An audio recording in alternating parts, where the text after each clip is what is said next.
one other story that may have inspired Stoker: the New England vampire, Mercy Brown.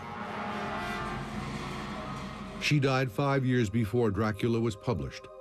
And when Stoker died, a newspaper clipping on Mercy's story was found in his files. This fact makes the New England investigation that much more important in deciphering the vampire myths.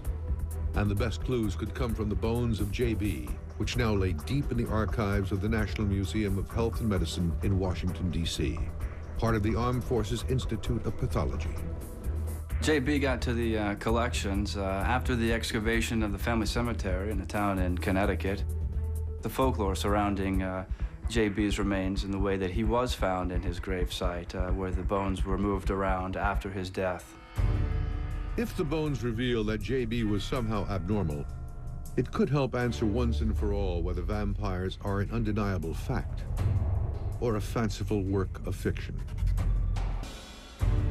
The investigation is continuing at the National Museum of Health and Medicine in Washington, D.C., where an analysis of J.B.'s bones is providing answers.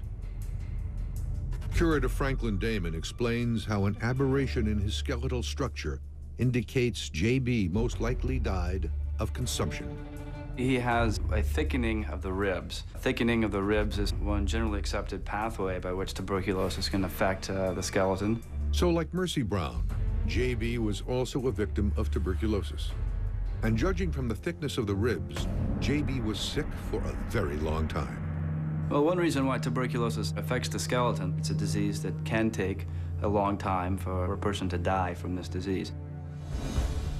A pattern is beginning to emerge. Mercy Brown, J.B., Simon Whipple Aldrich all died from the same disease. But with consumption killing millions, why were these individuals singled out as vampires?